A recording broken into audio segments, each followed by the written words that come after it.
The all-new IndyCar game has finally been revealed properly, and it's called IndyCar Racing the Game. Now, there's a little bit of bad news, accompanied by, in my opinion, a lot of good news, and let's just get the bad news out of the way right off the bat. The bad news is you will not be playing an IndyCar game in 2026. It has been confirmed after months of speculation. We all kind of saw this coming, and it is confirmed the game will not come out in 2026. Now, IndyCar Racing, the game, put out a press release today, and we're going to go through it and just read it word for word, and then talk a little bit about what some expectations are, and as well, one of these theories I have simply based off the name of the game. So, in the post, iRacing and IndyCar today announced IndyCar Racing the Game, the highly anticipated official standalone IndyCar video game developed by iRacing Studios, and is set to launch in early 2027 on PS5, Xbox consoles, and PC via Steam.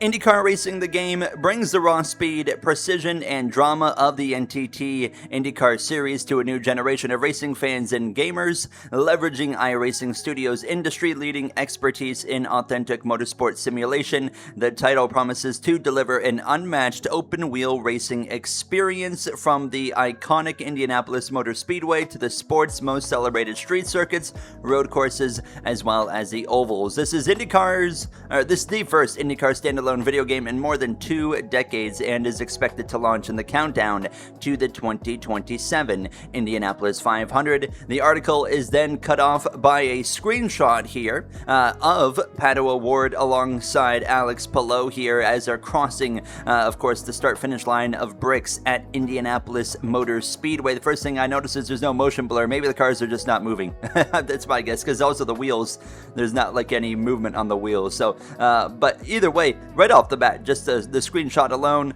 looks pretty solid. Now it says early gameplay screenshot, so of course take that with a grain of salt, but we've already got the oval package there on the cars, and yeah, just overall looks pretty good. Now hopefully, now that we know it's coming out in 2027, we'll have like 2027 liveries at launch as well, but we'll talk about that after we get through reading this. So below the screenshot, IndyCar features the most competitive and action-packed racing on the planet, challenging drivers at every turn with incredible speeds and demanding layout, said Alex Damron, IndyCar Chief Marketing Officer. Our new video game is going to capture the energy and drama of our sport with hyper-realism, bringing our series to a new generation of gamers. Partnering with iRacing, the gold standard in racing simulation, ensures this will be a truly special new chapter in our gaming history. We can't wait for fans to get behind the wheel. I have heard this song, just a different verse. I feel like now I'm not expecting the first game to be able to capture the energy and drama with hyper-realism, but nonetheless, this is a project our team has been passionate about for a long time, said Tony Gardner, iRacing president, and quote again, we're bringing everything we know about authentic, immersive racing to consoles and PC, and creating an experience worthy of the IndyCar name. 2027 can't come soon enough. And then once again they finalize it saying IndyCar Racing the Game will be available on PS5, Xbox Series X and S, PC via Steam, and as well additional game details including features, modes, and pre-order information will be announced in the coming months. So we got that news, and I mean, I'm excited. I am very excited for this IndyCar game. I've never played an IndyCar game in my entire life, so that's really why I'm looking forward to this now. And I mean, now we know it's going to be coming out in the months leading up to the 2027 Indy 500. I felt like this was a pretty big layup. When they did not announce the game at the 2026 Indy 500, I started to have some speculation that the game was not coming this year, because I felt like that in itself was a layup. But now they're saying, hey, our game is now going to be next year, but it's going to come out leading into the Indy 500, which is an absolutely brilliant move. I mean, that's going to be the best way to make sales for your game, obviously, now, of course, when all the hype is around IndyCar.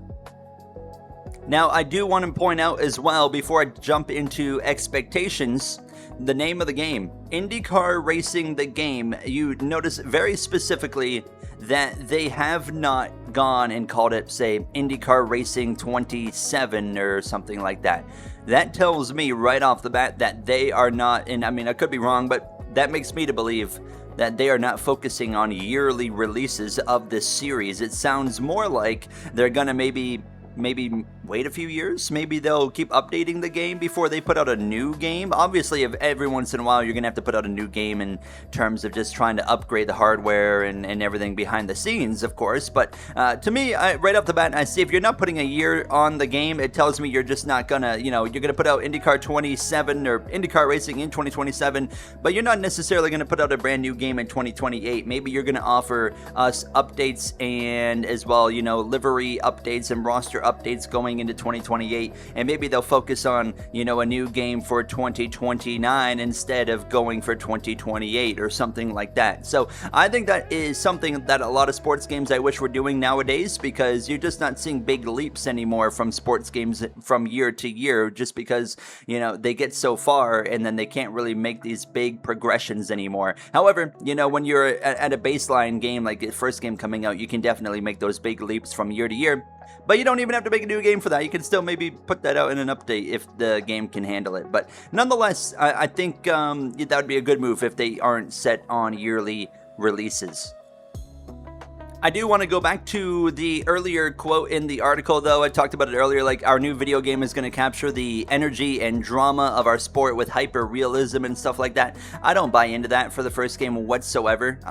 Someone that, of course, played NASCAR 25 and, of course, coming from iRacing Studios, a different team within iRacing Studios is developing this game, so that is as well very important to notice that it's not the same teams developing both games. But if NASCAR 25 is anything to go off of, we're going to get a pretty bare bones game for IndyCar Racing the game as well. You'll probably get your Race Now mode. You'll probably get your basic online. You'll probably get a career mode that's got a little bit of depth to it, but a lot of room to grow. You might get a little bit of a bare bones paint booth. That's pretty well what NASCAR 25 got. I think I just listed everything that's in NASCAR 25, and I would expect the same kind of experience in IndyCar 27 or IndyCar Racing the game, I should say. And, I don't think you're going to really get that hyper-realism in your first game or the energy or the drama of our sport. When I hear that, I'm like, oh, wow, the race presentation is going to be really, really good. The AI are going to be super compelling. There's going to be rivalries you can have.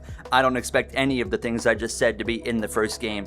So yeah, definitely important to keep your expectations realistic, because I know you'll read stuff and then you get really excited thinking you're going to get like a really good game, but keep your expectations realistic, because this is going to be the first game in the series. It's not going to be a knockout of the park. It's going to be a game that's likely just about getting the fundamentals correct in terms of making sure online is a decent experience, making sure that the game is fun to play, the cars are fun to drive, the AI are in a solid spot. I don't expect the AI to be perfect. NASCAR 25 AI was far from perfect, but they were a good enough start to where I was able to still have fun now with that game playing against AI, and that's kind of the same expectation I have with IndyCar Racing the game. And career mode, should be pretty bare bones. We'll probably be able to, start in Indy next, because they already confirmed that in the game, and then, probably, have hopefully a good season, then jump up into IndyCar, and, then of course, hopefully in the coming months we find out a little bit more information about the career mode. I'm gonna lose my mind if they pull a NASCAR move and make us own our own team. Like, owning our own team's cool and all, but there's players like me that don't really care about owning a team. We just want to drive for a real team. So please, for this first IndyCar game, let me drive for a real team, I beg, because NASCAR 25 really got on my nerves with forcing me to have to run and manage and own my own team when I had zero interest in doing that. And after doing it for, almost a year now, I still do not like it. And I cannot wait for that game to hopefully have the ability to drive for real teams. But that's a whole different topic on a different game. But yeah, we got the news. I'm excited. I can't wait to play this game in, what looks like in May, in the weeks leading up to the Indy 500. Now, who knows, maybe they'll even target late April, but I would imagine it's probably May. But nonetheless, as the game continues to drop news in the coming months, we will definitely cover it. Hopefully they have some developer diaries coming out and some gameplay. For now, we just got a screenshot here. But yeah, let me know your thoughts down below, and I'll see you guys in the next one. Thank you for watching, and have a great day.